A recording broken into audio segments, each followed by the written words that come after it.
Film की शुरुआत में हम एक अंडरग्राउंड फाइट देखते हैं जहां दो फाइटर्स एक दूसरे को मारने के लिए लड़ रहे होते हैं। आज उन्हें देखने के लिए बहुत सारे लोग आए थे क्योंकि उनमें से एक फाइटर बहुत ज्यादा वायलेंट था और उसका पूरा शरीर अलग अलग टैटूज से भरा हुआ था। वह फाइटर पहले अपने ओपोनेंट से मजाकिया अंदाज में लड़ रहा होता है, लेकिन जैसे ही उसे गुस्सा आता है वह 3 या 4 पंचेज में ही दूसरे फाइटर को मार देता है। तभी वहाँ एक आदमी काली हुडी पहनकर आता है और आते ही उस खतरनाक फाइटर को चैलेंज करता है। वह कोई और नहीं बल्कि उस शहर का सबसे मशहूर और सबसे खतरनाक फाइटर मॉस्को होता है। उसे देखते ही वह वायलेंट फाइटर पीछे हट जाता है। वह कहता है, क्या तुम पागल हो? मैं मॉस्को से फाइट नहीं करना चाहता, मुझे अपनी लाइफ प्यारी है। इसी वजह से वह वहीं फाइट बंद कर देता है और अपनी हार मान लेता है। इस तरह मॉस्को बिना लड़े ही विनर घोषित कर दिया जाता है और उसे प्राइज भी दिया जाता है। वहाँ एक लड़की भी होती है जिसका नाम जेना था। ये सब देखकर वह बहुत हैरान हो जाती है। असल में वह मॉस्को को नहीं जानती थी और वह यहाँ से लगभग 200 माइल्स दूर से आई थी। उसे अपने लिए एक बॉडीगार्ड की जरूरत थी। मॉस्को को देखकर जेना तुरंत समझ जाती है कि इससे बेहतर बॉडीगार्ड उसे कहीं नहीं मिल सकता। इसी बीच मॉस्को वहाँ से जाने लगता है। जब मॉस्को अपनी कार के पास खड़ा होता है तभी एक आदमी आता है और एक तेज डैगर मॉस्को के पेट में घोंप देता है। लेकिन मॉस्को उससे कहता है, मैं तुम्हारी पहली गलती माफ करता हूँ। अगर तुमने मुझ पर फिर से हमला किया तो मैं तुम्हें मार दूंगा। मैं तुम्हें नाइफ पकड़ने का भी मौका नहीं दूंगा। ये सुनते ही वह आदमी बहुत डर जाता है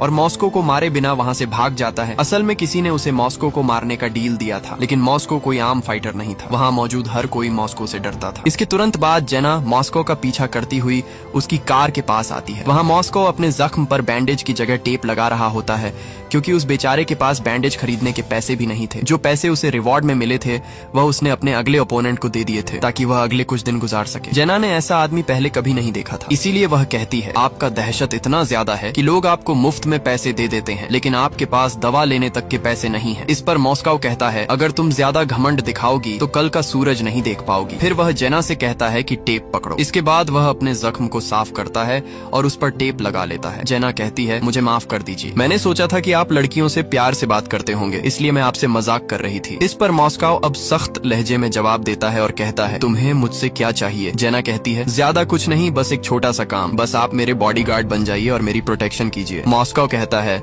प्रोटेक्शन? और वह भी तुम्हारी? आखिर तुम्हें किससे खतरा है? इस पर जेना कहती है, किसी से नहीं, बस मेरी इच्छा है कि मेरा भी एक पर्सनल बॉडीगार्ड हो। मॉस्को कहता है, मैं तुम्हारे जैसी लड़कियों को अच्छी तरह जानता हूँ, कुछ न कुछ जरूर गड़बड़ होगी, इसलिए मुझे तुम्हारे काम में कोई दिलचस्पी नहीं है। लेकिन जेना कहती है, मैं अभी आपको इससे ज्यादा नहीं बता सकती, इसलिए मेरा नंबर रख लीजिए, जब जरूरत हो कॉल कर लेना, मैं आपको अपने काम के लिए मजबूर नहीं करूंगी। फिर हम देखते हैं कि रात के समय मॉस्को एक पेट्रोल पंप की पार्किंग में आराम से सो रहा होता है। हमें पता चलता है कि मॉस्को का अपना कोई घर भी नहीं है और वह हर रात उसी पेट्रोल पंप पर आकर रुकता था। इसकी वजह से वहाँ का ओनर परेशान हो जाता है और मॉस्को के खिलाफ पुलिस को कॉल कर देता है। पुलिस मॉस्को से कहती है कि वह वहाँ से अपनी कार हटा ले। मॉस्को किसी झगड़े में नहीं पड़ता और तुरंत अपनी कार लेकर दूसरी जगह जाने लगता है, लेकिन रास्ते में वह अपनी कार को ट्रेन ट्रैक पर रोक देता है। असल में अब वह इस दुनिया से थक चुका था, इसलिए मॉस्को अब जीना नहीं चाहता था। वह कार बंद कर देता है और ट्रेन के आने का इंतजार करने लगता है। ट्रेन धीरे धीरे उसकी तरफ बढ़ रही होती है। जब ट्रेन करीब आती है तो वह तुरंत कार स्टार्ट करना चाहता है, लेकिन कार स्टार्ट नहीं होती। इसी वजह से ट्रेन उसकी कार को जोर से टक्कर मार देती है। कार काफी दूर जाकर गिरती है, लेकिन किस्मत से मॉस्को को ज्यादा चोट नहीं आती। अब अगला सीन एक बस का है, जहाँ हम देखते हैं कि मॉस्को अब उस औरत द्वारा बताए गए एड्रेस पर जा रहा होता है। बस से उस टाउन में उतरने के बाद मॉस्को जेना का इंतजार करने लगता है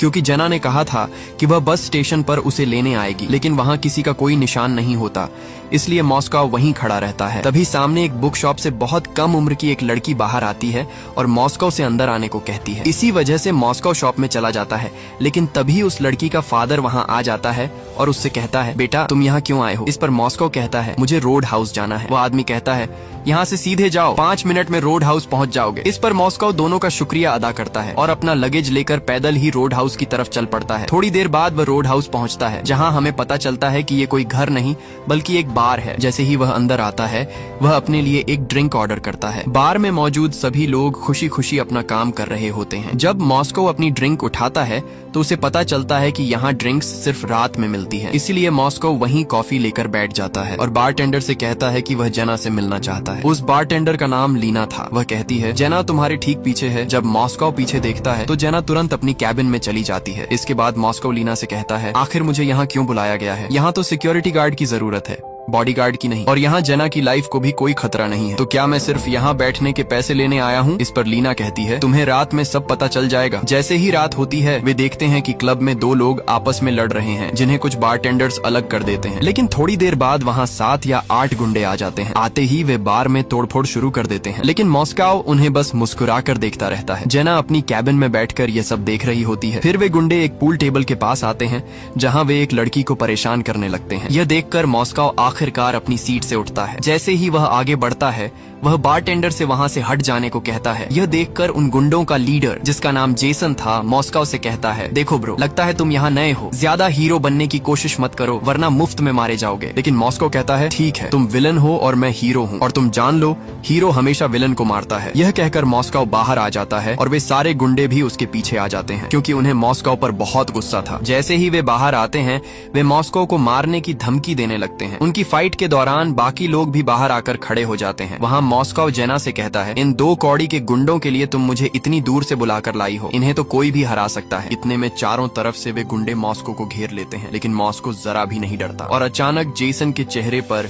एक जोरदार स्लैप पड़ता है। इसके बाद जैसे ही सब उसे मारने के लिए आगे बढ़ते हैं, मॉस्को एक एक करके सबको तोड़ देता है। मॉस्को एक ही पंच में उन गुंडों के लीडर को ढेर कर देता है। बाकी लोग ये सब देखकर बहुत खुश होते हैं और मॉस्को को बहुत रिस्पेक्ट मिलने लगती है। जेना को भी ये देखकर बहुत राहत मिलती है, क्योंकि आखिरकार मॉस्को ने साबित कर दिया कि वही उसके रोड हाउस की सिक्योरिटी के लिए सबसे सही आदमी है। इसके बाद मॉस्को उन गुंडों के साथ हॉस्पिटल पहुंचता है। असल में मॉस्को को जो जख्म पिछली रात लगा था उस पर बैंडेज करवानी थी, इसलिए जैसे ही वह हॉस्पिटल पहुंचा, एक डॉक्टर ने उसे तुरंत पहचान लिया। वह कहती है, आप वही है ना जो जेना के रोड हाउस की प्रोटेक्शन के लिए आए हैं? ये सुनकर मॉस्को थोड़ा हैरान हो जाता है। वह कहता है, यहाँ खबर आग की तरह फैलती है। इस पर डॉक्टर कहती है, क्यों नहीं फैलेगी, ये टाउन बहुत छोटा है। वैसे मेरा नाम ग्वेन है, चलिए मैं आपके जख्म पर बैंडेज कर देती हूँ। इसके बाद ग्वेन मॉस्को के जख्म पर बैंडेज कर देती है। जब मॉस्को वहाँ से जाने लगता है तो वह डॉक्टर से कहता है, मेरे पास अभी पैसे नहीं है, जब सैलरी मिलेगी तो मैं जरूर लौटा दूंगा। इस पर ग्वेन कहती है, इसकी कोई जरूरत नहीं है, जेना ने इन सब के पैसे पहले ही दे दिए हैं। थोड़ी देर बाद मॉस्को रोड हाउस में आता है,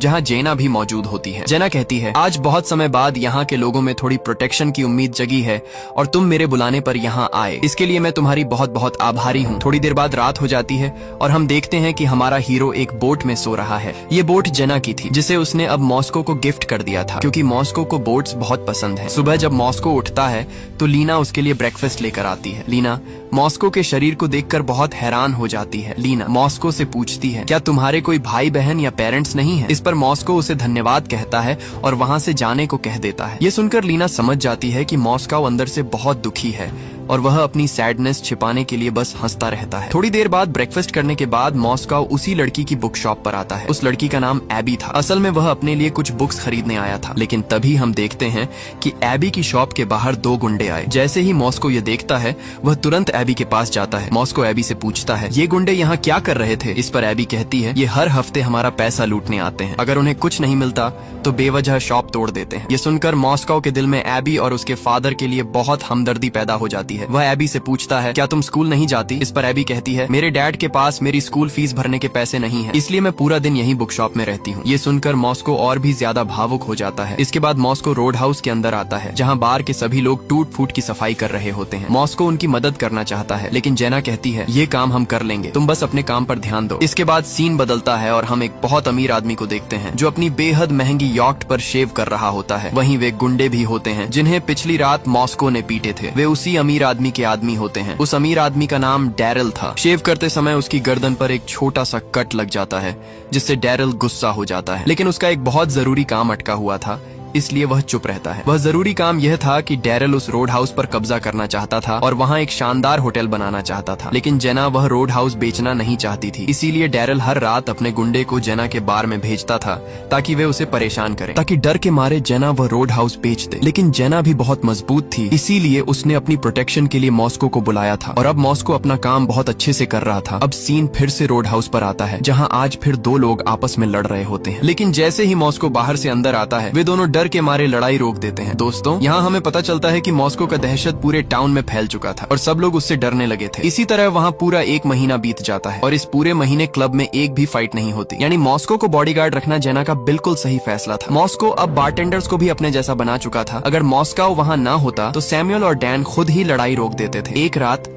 जब मॉस्को रोड हाउस से बाहर निकलता है तो वह फिर उन गुंडों को अपनी बाइक्स पर खड़े देखता है। वे दूर से मॉस्को को घूर रहे होते हैं, लेकिन मॉस्को उन पर ज्यादा ध्यान नहीं देता और अंदर चला जाता है। इसी तरह वह रात भी गुजर जाती है। रात में जब मॉस्को अपनी बोट में सो रहा होता है तब हमें पता चलता है कि वह पहले एक UFC फाइटर रह चुका था और कोई आम फाइटर नहीं बल्कि एक वर्ल्ड चैंपियन था। लेकिन उसने UFC छोड़ दिया था क्योंकि एक दिन उसके घर में पीछे से कुछ चोर घुस आए और उन्होंने उसके पेरेंट्स को गोली मार दी, जिससे उसके पेरेंट्स की मौत हो गई। इसी वजह से मॉस्को हर रात UFC के डरावने सपने देखता था। सुबह मॉस्को एक छोटे रेस्टोरेंट में आता है जहाँ उसकी मुलाकात ग्वेन से होती है। ग्वेन उससे उसके जख्म के बारे में पूछती है और कहती है, तुम उसके बाद चेकअप कराने क्यों नहीं आए? मॉस्को कहता है, अगर मैं पहला चेकअप भी न करवाता फिर भी मुझे कुछ नहीं होता। ग्वेन मुस्कुराती है और कहती है, अपनी हेल्थ का ध्यान रखा करो। यहाँ मॉस्को को एहसास होता है कि ग्वेन उसे पसंद करती है। अब रात में जब मॉस्को रोड हाउस में होता है तो जेना उसे अपनी कैबिन में बुलाती है और उसे उसकी पहली सैलरी देती है। UFC छोड़ने के बाद आज मॉस्को ने पहली बार इतना पैसा देखा था। सैलरी देते समय जेना उससे कहती है, अपना ख्याल रखना, मैं तुम्हें खोना नहीं चाहती। यह सुनकर मॉस्को को भी जेना पर थोड़ा शक होता है कि शायद उसे भी वह पसंद आने लगा है, लेकिन मॉस्को किसी पर ज्यादा ध्यान नहीं देता। उसी रात जब वह सड़क पर चल रहा होता है तो उसे महसूस होता है कि कोई कार उसका पीछा कर रही है। वह तेज चलने लगता है लेकिन कार उसकी तरफ बढ़ती है और उसे टक्कर मार देती है। मॉस्को जमीन पर गिर जाता है। कार थोड़ी दूर जाकर रुकती है। जैसे ही मॉस्को उठता है कार फिर से उसकी तरफ आती है। मॉस्को बचने की कोशिश करता है लेकिन किस्मत उसका साथ नहीं देती। कार फिर से उसे टक्कर मार देती है। वह कार कोई और नहीं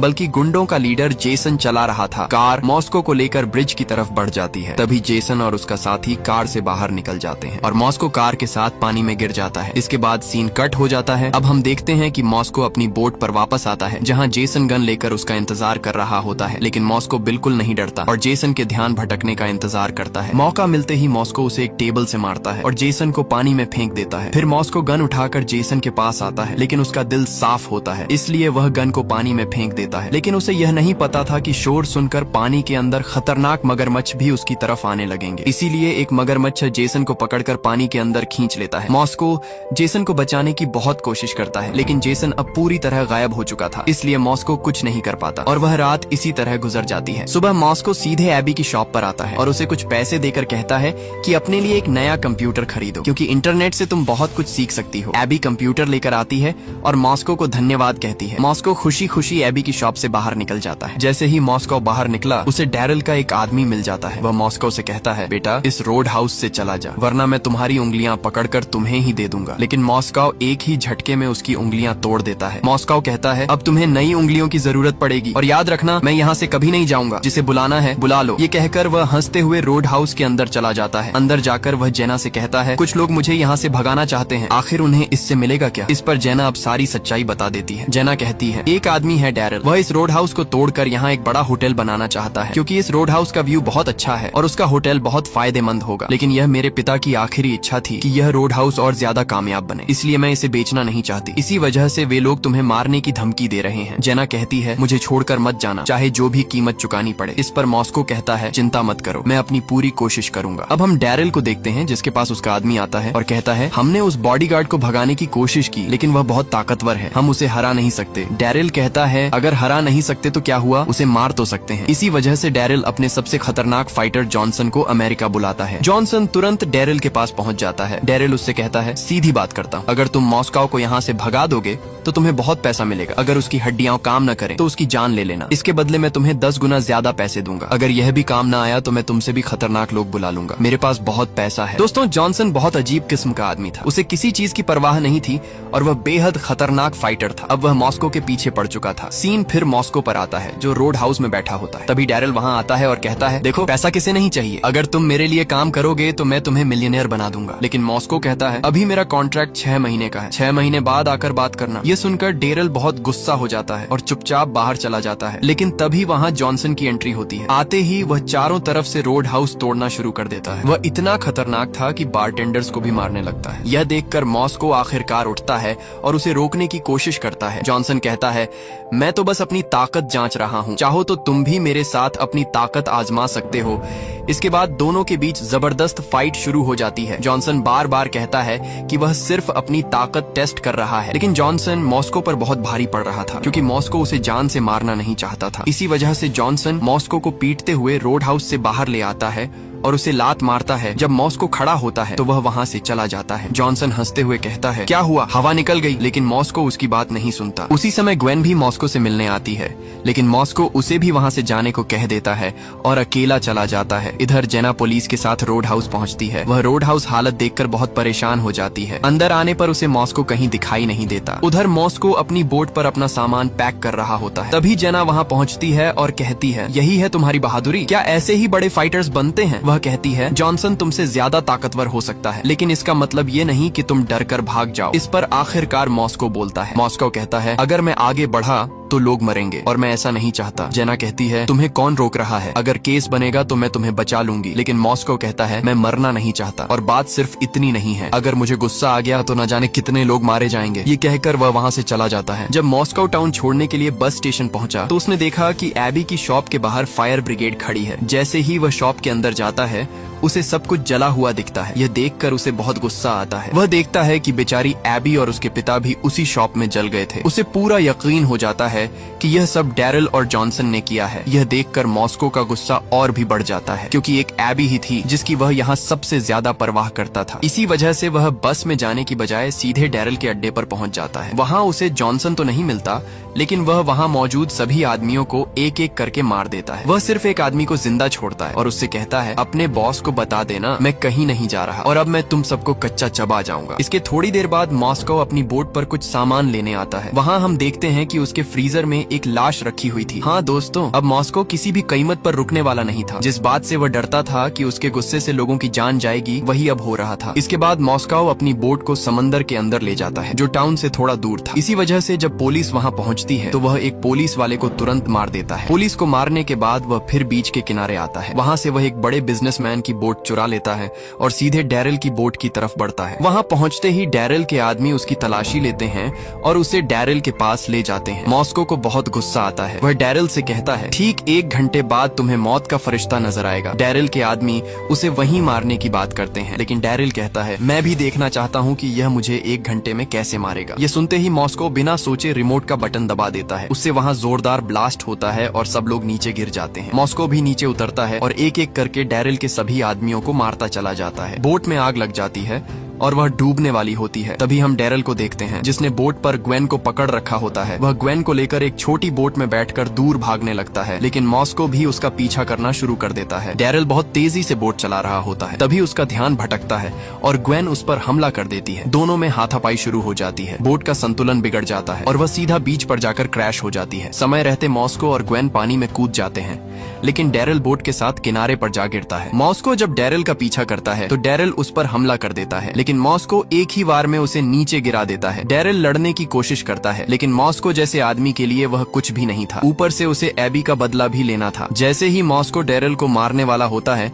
तभी पीछे से एक कार आकर उसे टक्कर मार देती है, जिससे मॉस्को नीचे गिर जाता है। उस कार में कोई और नहीं बल्कि जॉनसन होता है। बाहर निकलते ही वह मॉस्को से लड़ने लगता है। दोनों की जबरदस्त फाइट शुरू हो जाती है। दोनों एक दूसरे की जान के प्यासे होते हैं। एक समय ऐसा आता है जब जॉनसन मॉस्को को नीचे गिरा देता है और उसकी आंख में लकड़ी घुसाने वाला होता है। मॉस्को किसी तरह उसे रोक लेता है, लेकिन जॉनसन वही लकड़ी सीधे उसकी पीठ में घुसा देता है। जॉनसन किसी साइको से कम नहीं था। वह इतना ज्यादा घायल होने के बावजूद भी हंस रहा था। तभी पीछे से डैरिल जॉनसन से कहता है कि तुरंत मॉस्को को मार दो और मैं तुम्हें $10 मिलियन दूंगा। अगर तुम यह काम नहीं कर पाए तो तुम्हें 1 रुपया भी नहीं मिलेगा। यह सुनते ही जॉनसन को डैरिल पर बहुत ज्यादा गुस्सा आ जाता है। जॉनसन गुस्से में कहता है कि तुम्हें सिर्फ अपने पैसों पर घमंड है, तुमसे तो एक मक्खी भी नहीं मरती। अब देखो तुम्हें कौन बचाता है। इतना कहते ही जॉनसन एक ही पल में डैरिल की गर्दन तोड़ देता है और उसे मार देता है। इसके बाद वह धीरे धीरे मॉस्को की तरफ बढ़ने लगता है, लेकिन अब मॉस्को हिम्मत जुटाता है और लकड़ी से जॉनसन पर 5 बार वार करता है